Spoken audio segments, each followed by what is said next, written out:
Buenos días todavía, ¿cómo están? Qué día tan especial el Señor nos brinda para no solamente orar por los padres, para bendecir a familias, como es el plan de Dios, sino también para escuchar su palabra, que por ella es que nosotros somos sustentados. Ahora, antes de entrar a estudiar la palabra del día de hoy, basado en una serie que estamos estudiando llamado La Iglesia 24/7, yo quiero preguntarte, ¿cómo estás después del domingo pasado? ¿Cómo te sientes después de las elecciones? Y pregunto porque he tenido oportunidades para hablar con personas que cualquiera sea su acercamiento político han estado con mucha inquietud, con preocupación, aún al punto de pensar en que lo mejor es que irse del país ocurra. Pero curiosamente, lo que estamos estudiando de la Iglesia 24/7, y como su título lo menciona, quiere decir que el cristiano es 24 horas al día, 7 días a la semana cristiano. No es solamente cristiano un rato el domingo en la mañana y saca luego 6 días para estar aislado del Señor, aislado de la palabra y vivir su vida como quiere. El cristiano es 24/7. Entonces, en una realidad como la que estamos viviendo en nuestro país, el cristiano debe entender por lo menos estas verdades de la palabra de Dios, que es ciudadano celestial. ¿Tú sabías eso?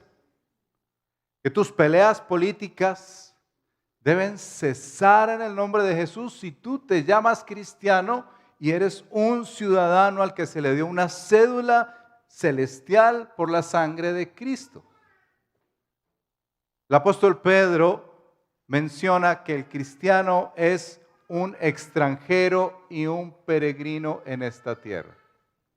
Así que si tú estás aferrado o aferrada a esta realidad temporal y tus peleas viscerales son por esto temporal, déjame decirte que no estás entendiendo lo que significa ser un cristiano. Nosotros somos extranjeros y peregrinos. Pregúntale a los extranjeros en medio nuestro qué se siente estar en un país en el que no se habla su idioma.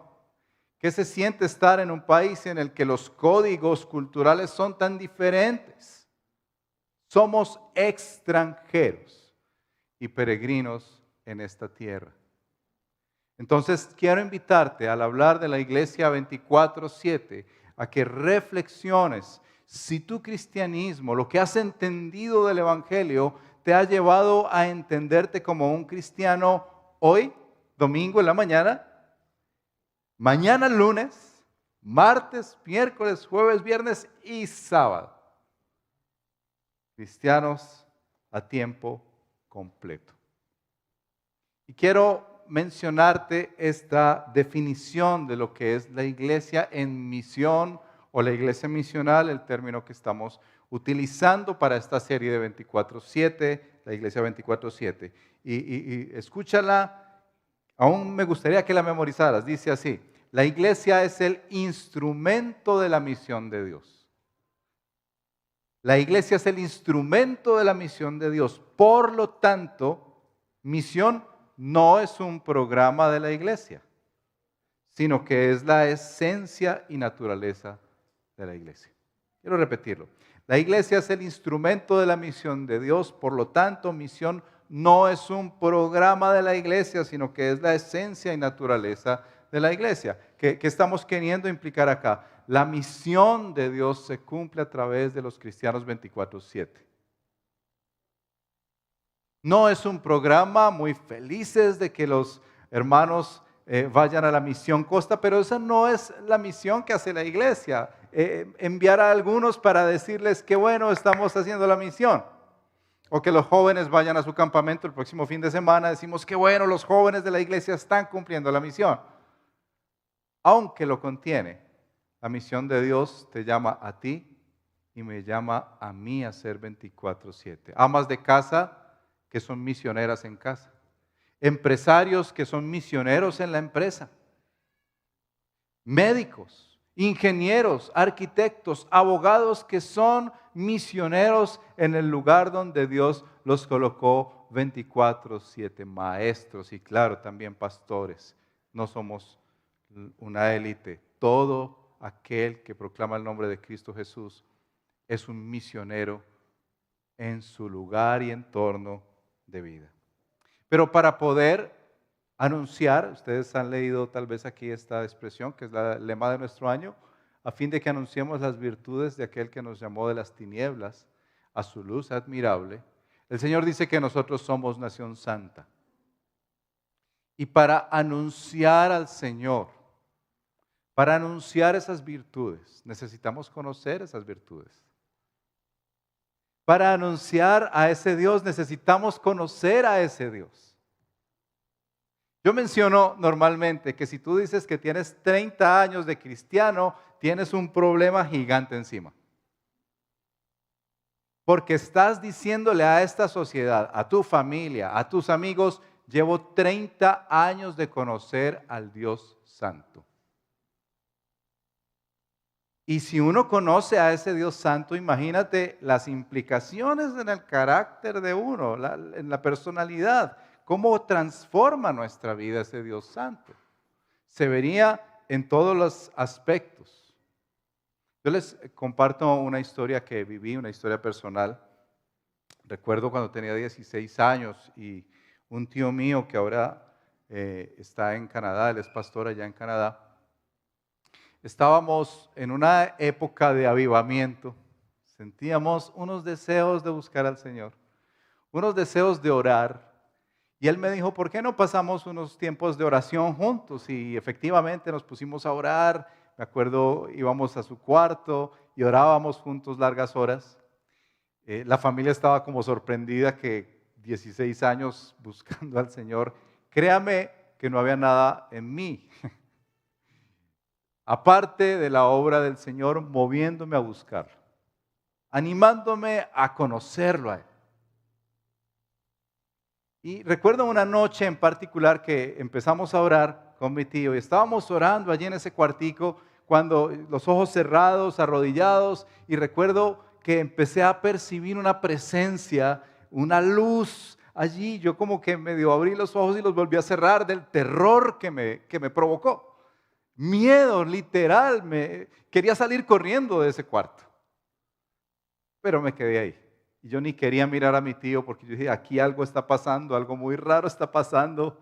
Y ese terror que te recorre como si tú estuvieras en la calle más peligrosa de Medellín a las 2 de la mañana. Y pasaron unos segundos y entró una paz que no les puedo describir. Como Pablo, que sobrepasa todo entendimiento. Y esa paz me hizo orar y agradecerle al Señor, pero tampoco abrir los ojos, no me crean por eso. Y fue un tiempo tan especial que le he rogado al Señor, quiero repetirlo. Cuando abrí mis ojos tenía unos deseos de literalmente tragarme la palabra de Dios, de querer servirle. Fui y le dije a un pastor, yo quiero servir al Señor. Me dijo, bueno, termina tu colegio y termina tu universidad. Y yo, y hasta el día de hoy, los pocos momentos y sorbos de ese instante me han hecho pensar, ¿quién es este Dios? Que le genera a uno tal terror, pero tal paz. Que es más que una doctrina, que es más que un versito para memorizar y decirle a alguien, mira, te leo este versículo, Cristo te ama y tiene un plan maravilloso para ti. Este Dios, que me ha hecho temblar literalmente, no conozco animal hasta ahora, de pronto en un zoológico, me haga temblar allí en un cuarto tan profundamente, sentirme tan insuficiente, tan poca cosa.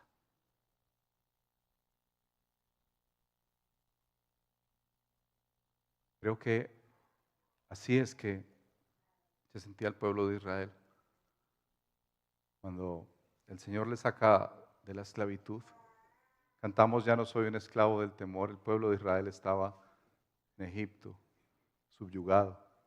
El Señor levanta a Moisés y los saca de esa esclavitud.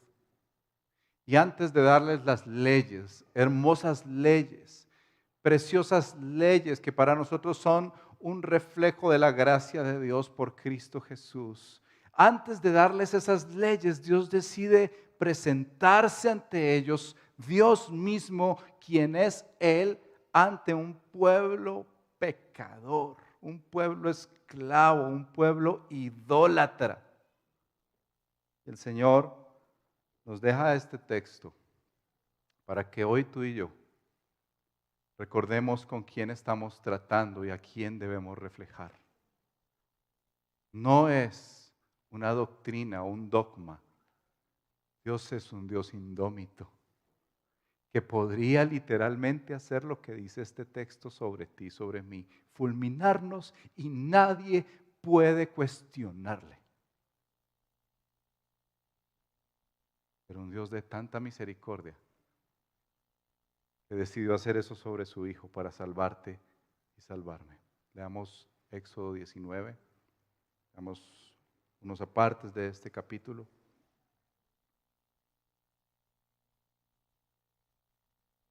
Les leo la Nueva Versión Internacional. Israelitas llegaron al desierto de Sinaí a los 3 meses de haber salido de Egipto. Ellos sabían que representaba Egipto. Después de partir de Refidín, se internaron en el desierto de Sinaí y allí en el desierto acamparon, frente al monte, al cual subió Moisés para encontrarse con Dios, y desde allí lo llamó el Señor y le dijo: anúnciale esto al pueblo de Jacob, declárale esto al pueblo de Israel.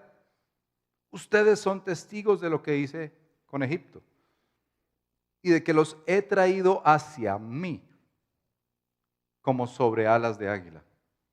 Si ahora ustedes me son del todo obedientes y cumplen mi pacto, serán mi propiedad exclusiva entre las naciones, aunque toda la tierra me pertenece.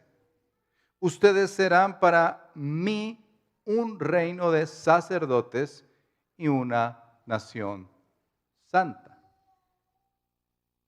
Más adelante, ustedes podrán darse cuenta en todo el capítulo que lo que hace Moisés es que va y le dice al pueblo, luego sube y habla con Dios, luego va y le dice al pueblo, luego sube y habla con Dios y se la pasa así en algunas oportunidades hasta que finalmente él le dice al Señor: Señor, el pueblo no puede acceder a tu presencia porque tú lo acabarías. Eso es lo que dice Moisés. Verso 23, Moisés le dice al Señor: el pueblo no puede subir al monte Sinaí, pues tú mismo nos has advertido. Pon un cerco alrededor del monte y conságramelo. Y ahí el Señor le dice: si alguien cruza esa línea, yo arremeteré contra ellos. Ese es nuestro texto para el día de hoy. El Señor saca al pueblo de Israel de la esclavitud. Aquí, como les decía, está queriendo tener un encuentro con el pueblo. Es un encuentro de Dios con la humanidad. Después de que el Señor creó a Adán y Eva, después de que Adán y Eva pecaron, después de que vino el diluvio y destruyó la humanidad de aquel entonces, y el Señor levanta a Abraham para crear un pueblo desde Abraham. Un Abraham que saldría de la tierra de su parentela y sería bendecido para bendecir. Aquí el Señor reúne a ese pueblo que terminó siendo esclavo en Egipto y les dice: quiero presentarme ante ustedes. Prepárense, prepárense, porque yo a ustedes los saqué con un propósito, que sean mi especial tesoro. Yo los saqué para que estén conmigo y sean reales sacerdotes, y los saqué para que sean una nación santa. Eso es lo que Israel tenía que reflejar al mundo. Ese Dios santo. Ese Dios santo, 3 veces santo que dice la Escritura. Pero ¿cómo vamos a reflejarle a Él? ¿Cómo lo tendría que hacer el pueblo de Israel de aquel entonces? Y nosotros, ¿cómo tenemos que reflejarlo a Él si Pedro nos dice la misma realidad para los cristianos? Ustedes son real sacerdocio, nación santa, un pueblo adquirido por Dios para que anuncien las virtudes. Entonces, para poder ser un pueblo santo necesitamos conocer a Dios. Necesitamos conocer a ese Dios de ese pueblo. Y como se presenta en este pasaje, quiero que leas algo más conmigo en el capítulo 20, verso 18, para que percibas lo que sentía el pueblo al acercarse a la presencia de este Dios. Dice así el capítulo 20, verso 18, ante ese espectáculo de truenos y relámpagos, de sonidos de trompeta y de la montaña envuelta en humo, los israelitas, ¿qué hicieron? O dijeron, uy, tremendos efectos de Hollywood tienen acá. Temblaban de miedo, se mantenían a distancia. Y ahí fue que le dijeron a Moisés, mejor ve tú, te escucharemos a ti. Si Dios nos habla, seguramente moriremos. Ellos tenían pavor de ver a ese Dios que se acercaba a ellos. Yo no sé si ha sido alguna vez la experiencia que tú has tenido con Dios, de sentir un temor tan profundo de ese Dios el cual ha venido a salvarte. Hemos tratado de bajar un poquito eso diciendo, no, cuando se habla en la Biblia de temor a Dios, de tener temor a Dios, realmente es como reverenciarlo, como decir, ay, sí, tú estás aquí, Señor, yo te reverencio, ¿quieres un tintico? No, temor en la Biblia es literal miedo y pavor de alguien que te puede destruir.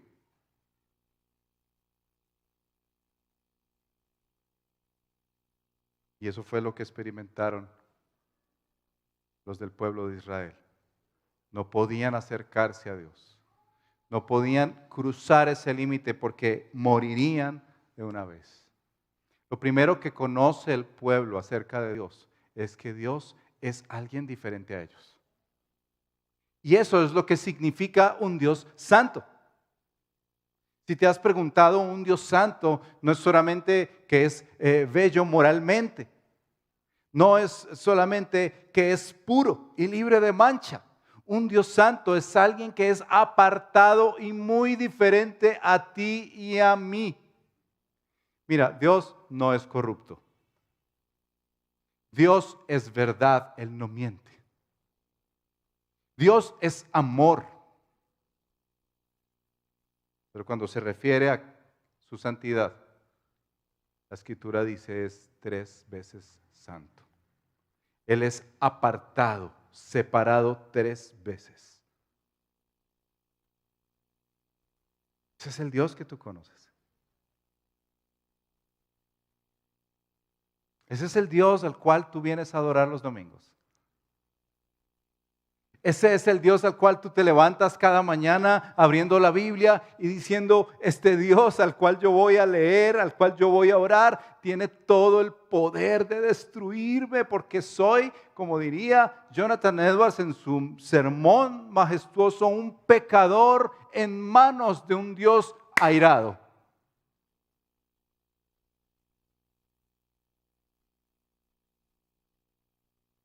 Que si hablamos de la iglesia 24/7, hermanos, contrasta con la iglesia de hoy que quiere ser contemporánea, quiere mostrar un Dios que es tolerante. Estás pecando, ¿no? Pídele perdón y sigue pecando que Él te va a volver a perdonar. Este pueblo de Israel tenía que limpiarse para estar en la presencia de Dios. ¿Cuántos tenemos la noción de decir, voy a estar en la presencia de Dios con mis hermanos y voy a guardar mi mente de lo que consumo, voy a guardar mi corazón, voy a guardar mi cuerpo? ¿Cuántos tenemos esa noción de que venimos a presentarnos ante un Dios santo? Que Él es diferente a nosotros. Eso es lo primero que yo encuentro en este pasaje cuando Dios quiere acercarse a su pueblo. El pueblo entiende que Dios es santo, Dios es diferente completamente a nosotros. Ahora la pregunta es entonces cómo el ser humano va a acercarse a ese Dios. Si Dios es santo y solamente tratar de entrar a su presencia nos mataría. Pasan por mi mente pasajes de hombres que se enfrentaron a esta realidad aterradora de ese Dios. Isaías, ¿recuerdas el texto de Isaías capítulo 6? El año en el que quedó de presidente el que él no quería. Dice que vio al Dios poderoso sentado en su trono. Y la respuesta de ver a ese Dios poderoso sentado en su trono fue: ¡ay de mí, que soy pecador! Sintió la profunda realidad de quién es él ante ese Dios. Se dio cuenta del pecado. ¡Ay de mí, que soy de labios inmundos! Imagínate que lo dice Isaías, uno de los profetas más hermosos y queridos de la Biblia. ¡Ay de mí, que soy de labios inmundos ante un Dios tan santo! Cuando David quiso traer el arca al pueblo, empezaron a traer el arca de una manera indebida, de un muchacho llamado Usa, metió la mano al arca e inmediatamente cayó muerto. Con Dios no se juega, Dios es santo. Y si tú piensas: no, pastor, pero ese es el Dios del Antiguo Testamento, Dios del Nuevo Testamento es como Papá Noel, es amor, puedes venir y Él te da todos los regalos que tú quieras, jo, jo, jo, y nos vemos el próximo diciembre. Ese no es el Dios del Nuevo Testamento. Una pareja que tal vez era querida pareja en la iglesia, quiso dar una donación porque tenían dinero y decidieron en el camino mentirle a los apóstoles diciendo: no, la compramos en menos. Y al llegar se les dice a ellos: ¿por qué consintieron en mentir al Espíritu Santo? Cayeron muertos ese día. Estamos hablando de ese Dios que está aquí. A mí me corre temor hablarles, hermanos. Porque hemos domesticado a Dios, un Dios al cual yo puedo decir: tú te puedes comportar así y concédeme los deseos. Tú no te puedes portar así conmigo, Dios. ¿Quién, por favor, en su sano juicio puede hablar con ese Dios santo de esa manera?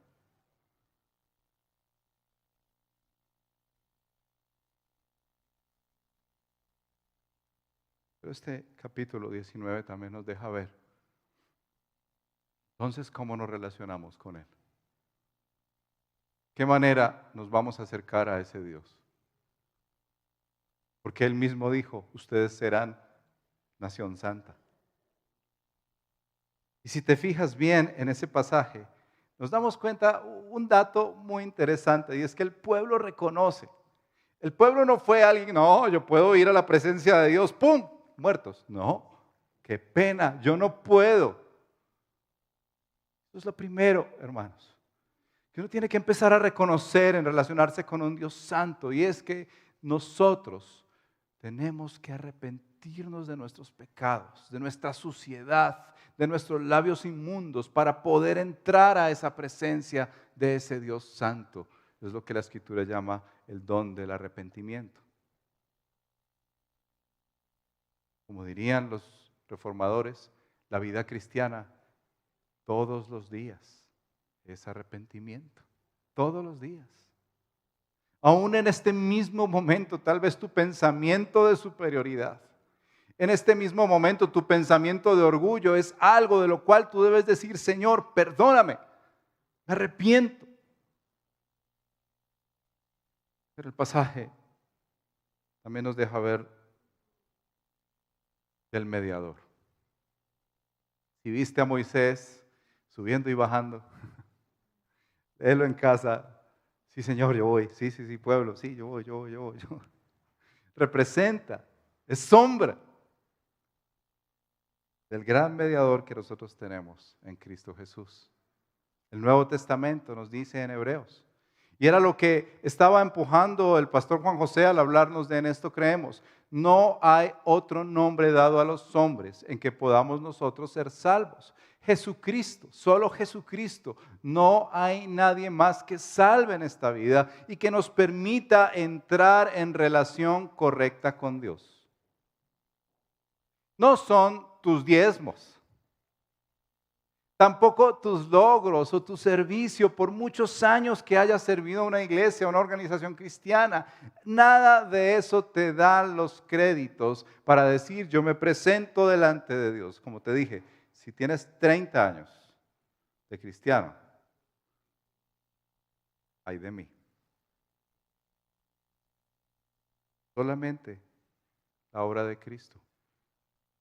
Quien decidió, siendo Dios, hacerse hombre para vivir la vida que tú y yo no podemos vivir. La vida como mamá que tú no puedes vivir, como papá, como esposo, como hijo, como empresario, como médico. La vida que tú y yo no podemos vivir perfecta delante de Dios, Él la vivió por ti. Y nosotros, como dice el capítulo 19 de Éxodo, al entrar a esa presencia de Dios deberíamos morir. Cuando tú oras, cuando tú te percibes estar en la presencia de Dios sin Cristo, tú podrías morir inmediatamente y nadie podría cuestionar eso. Porque ¿quién aquí puede decir, no, yo no he pecado? Ni siquiera el bebé más tierno. Solo Cristo logró lo que tú y yo no podíamos, fue a la cruz del Calvario, resucitó al tercer día y le dijo al Padre, estos que tú me diste, yo te los entrego. En Juan 17 dice, como dice en este texto, mis ovejas oyen mi voz, yo las conozco y me siguen. Yo les doy vida eterna y jamás perecerán y nadie las arrebatará de mi mano. Es la mediación de Cristo Jesús. Si tú lees el libro de Hebreos en el capítulo 3, este autor reconoce esa verdad. Como Moisés solamente obedecía a Dios, ve y dile al pueblo, y él iba y le decía al pueblo. Luego iba y hablaba con Dios. Pero Jesús es la palabra de Dios. Jesús cumplió perfectamente por ti y por mí. Por eso dice el autor de Hebreos, por lo tanto, hermanos, ustedes que han sido santificados y que tienen parte en el mismo llamamiento celestial, consideren a Jesús apóstol y sumo sacerdote de la fe que profesamos. Él fue fiel al que lo nombró, como lo fue también Moisés en toda la casa de Dios. De hecho, Jesús ha sido estimado digno de mayor honor que Moisés. Jesús, todas las escrituras se apunta como aquel que nos trae la correcta relación con Dios. Solo a través de Él podemos tener relación con un Dios santo, santo y santo. No hay otra manera. Y si tú nos estás visitando hoy, yo quiero hacerte pensar en esto. Tal vez hasta el día de hoy tú dices, pero yo tengo una relación con Dios, yo hablo de Dios, yo creo en Dios. Quiero animarte a que estudies la palabra de Dios. La que tú quieras, trae tu Biblia. Y miremos juntos si esa palabra de Dios sí te está diciendo que estás en una relación correcta con Él o no. Porque solamente su palabra es la que nos dice si tenemos realmente una relación con Él, como dice Dios. No hay justo ni aún uno, dice la palabra. Y todos nosotros, quienes nos acercamos a su presencia, nos acercamos solamente por los méritos de Cristo. No hay más. Y quiero enfatizar eso. No hay más. Pero este pasaje también nos deja con la pregunta de, ¿y entonces cómo seremos una nación santa para Él? ¿De qué manera el Señor va a encargarse de que ese pueblo será una nación santa. Tú lees Éxodo 20 y lees los 10 mandamientos y uno dice, pero peor, ¿quién cumple esos 10 mandamientos? ¿Quién es capaz de decir que nunca va a matar? ¿Quién es capaz de decir que nunca va a mentir? ¿Quién es capaz de honrar a padre y madre de la manera como Dios quiere que lo hagamos? ¿Quién es capaz de no tener ningún tipo de ídolo delante de Dios y decir yo realmente adoro al Dios vivo? ¿Quién es capaz de no mirar y codiciar a la mujer del prójimo? ¿Quién es capaz de pararse y decir yo estoy aquí y nunca he dado falso testimonio en contra de alguien? Nadie, ni el Papa, ni un pastor, ni tu esposo, por muy piadoso que sea. Nadie es capaz de cumplir esto que el Señor dejó con su propio dedo para decirle a Moisés, muéstrale a mi pueblo que esta es mi voluntad. Y si cumplen estos mandamientos, serán mi especial tesoro, serán mi nación santa. Entonces, ¿cómo hacemos eso nosotros? ¿Cómo lo has hecho tú hasta el día de hoy? No es el que peca y reza empata. Tampoco es haciéndolo por tus propios esfuerzos día tras día, tratando de ser mejor, mañana seré mejor y pasado mañana seré mejor porque yo lo he intentado y les digo, no funciona.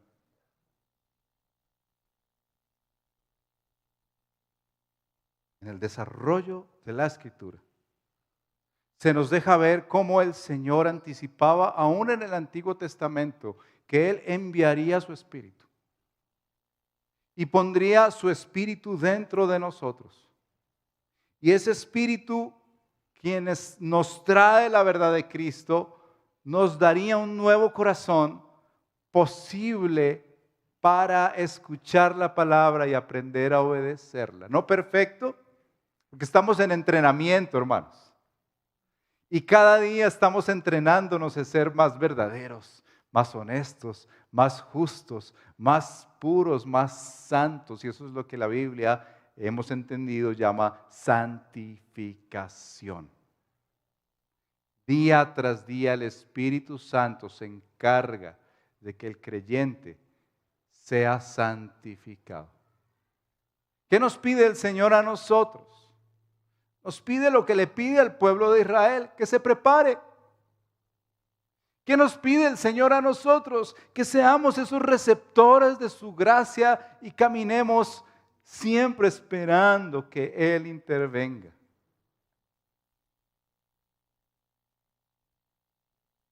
Te preguntarás por qué nosotros hemos utilizado esta serie de textos para hablar de la iglesia 24/7.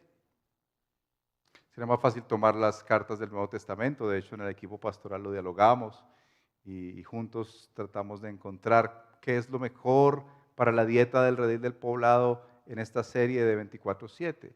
Y entendíamos que necesitamos un sustento, una base bíblica para saber por qué nosotros somos una iglesia en misión. Y quiero decirles que la iglesia en misión nuevamente no es la iglesia de programas. La iglesia en misión es la iglesia que está siendo santificada. Y si tú quisieras verlo de la manera aplicativa como yo lo veo, la iglesia misional es la iglesia que conoce al Dios Santo de una manera íntima y personal por los méritos de Cristo y busca reflejar sus virtudes. ¿De qué manera un papá esta semana podría llegar a ser más santo? ¿De qué manera una ama de casa que ha luchado todos los días con ser siempre la que más se queja en casa, la que más pone problema, de qué manera esa mujer esta semana podría llegar a crecer en santidad? ¿De qué manera un jefe tirano que dice ser cristiano hace 20 años, esta semana puede crecer en santidad? ¿De qué manera un pastor Como dice Hebreos, a pesar de que las ovejas no sean tan obedientes, puede amarlas y crecer en santidad esta semana. Porque si queremos ser la iglesia en misión, no es solo haciendo programas, eventos. Si queremos ser la iglesia en misión, debe ser la iglesia que conoce a ese Dios santo y que ya no le da temor para mantenerse aislado como el pueblo de Israel, sino que vive en relación con Él, que disfruta la relación con Él, que pasa tiempo con su Dios y ese Dios moldea por su espíritu cada día nuestras vidas a la imagen de Cristo Jesús. ¿De qué manera tu lengua esta semana será más santa? ¿De qué manera tus ojos esta semana serán más santos? Tus manos, tus pies. ¿De qué manera tu corazón esta semana y tus afectos llegarán a ser más santos? Y no es perfecto otra vez, pero estamos creciendo día tras día. Iglesia 24/7 en el Redil del Poblado. Eso es lo que anhelamos, reflejará la santidad de Dios. Fue Jesús quien nos mostró qué significaba ser santo. Y lo recogió en esta expresión: amarás al Señor tu Dios con toda tu mente, con todas tus fuerzas, con todo tu corazón y a tu prójimo como a ti mismo. De tal manera que cuando el apóstol Pedro dice, recuerda lo que dice en Levítico, sean santos como yo soy santo, será la mejor manera de evangelizar. Será la mejor manera de hacer misión. ¿Tú te imaginas una misión Costa llena de hombres y mujeres que están siendo santificados? ¿De qué manera reflejarán en ese lugar las virtudes del Señor? ¿De qué manera en nuestros trabajos? Yo quisiera ver el avance del reino en nuestras vidas esta semana, en nuestros trabajos, en nuestra casa, en esta ciudad, y no estar esperando aparentemente que un gobierno sea el que nos resuelva los problemas. ¿Tú crees que un gobierno va a acabar la corrupción? ¿Te valen las risas irónicas? Son los cristianos los que reflejan la santidad de Dios. Por eso necesitamos que cristianos quieran estudiar política. Y si no te parece, lee de Abraham Kuyper, quien fue un primer ministro y reflejó las virtudes de aquel en la política. Amas de casa no quisieran ver en el hogar esas virtudes, esa santidad de Dios. Aquí en la iglesia anhelamos que nuestros hermanos entiendan que Dios es santo. Lo primero que Él quiere que reflejemos es su santidad. Yo quiero invitarte a que escribas en tu celular o en tu cuaderno si lo trajiste. ¿De qué maneras quieres crecer en santidad esta semana? ¿De qué maneras quieres crecer en santidad esta semana? Antes de ir y decir, vete a la Misión Costa, ve al campamento, ve a evangelizar a toda tu unidad, comienza con esta pregunta: ¿de qué maneras quieres crecer en santidad esta semana? Y allí verás una oportunidad de misión, de anunciar las virtudes de ese Dios que nos ha acercado en Cristo Jesús.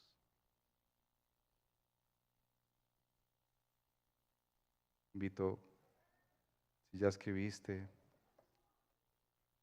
invito a cerrar tus ojos.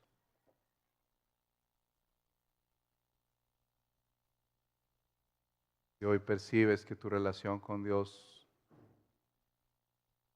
no es como se describe en la Escritura. Y hemos explicado hoy. Este es el día en el que el Señor ha querido invitarte aún con temor,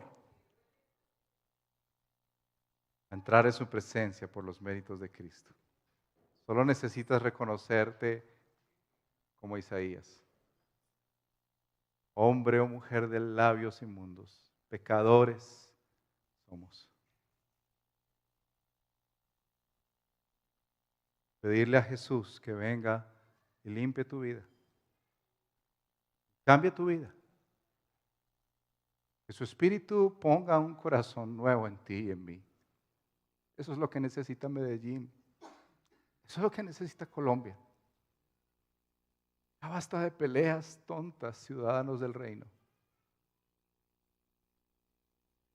Anunciemos la santidad de nuestro Dios con nuestras propias vidas.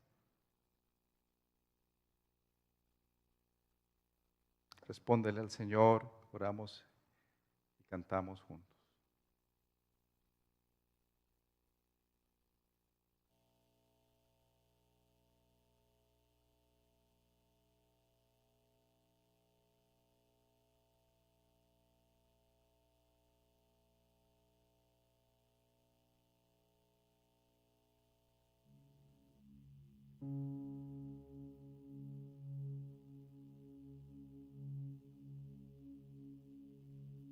Señor Jesús,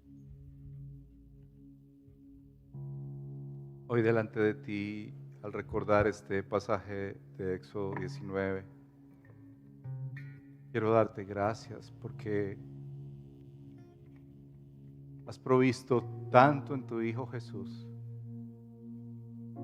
para que podamos tener acceso a tu presencia, oh Padre. El miedo que nos representa conocer a este Dios ya no nos aleja,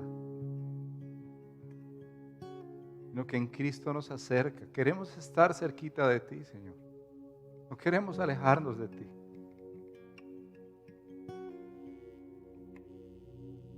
Es verdad que somos pecadores en tus manos y podrías destruirnos, Señor, si tú quisieras. Has decidido darnos la misericordia más grande de todas y destruir a tu Hijo en la cruz por nosotros.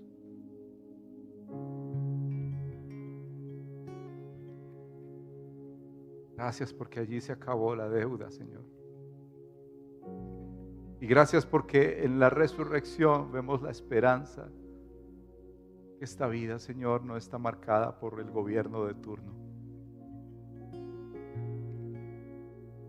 La vida está regida por el Rey de Reyes, que nos llamó a una ciudad, la ciudad de Dios. Somos de un reino celestial, miembros de la familia de Dios. Por tanto, Señor, llévanos esta semana a reflejar eso a esta ciudad, a reflejar tu santidad, Señor. Somos apartados para ti.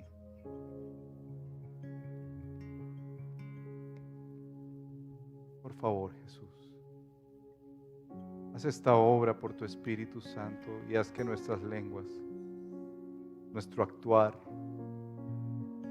tus pensamientos y sentimientos, esta semana, Señor, crezcan en santidad. Realmente sean pensamientos apartados para ti, sentimientos por ti, Señor. Que nuestras finanzas reflejen tu santidad. Que nuestras relaciones reflejen tu santidad. Nuestros trabajos y familias reflejen tu santidad, Señor. Sea para la gloria de tu nombre, Señor. Por la bendición de nuestras almas, Cristo Jesús.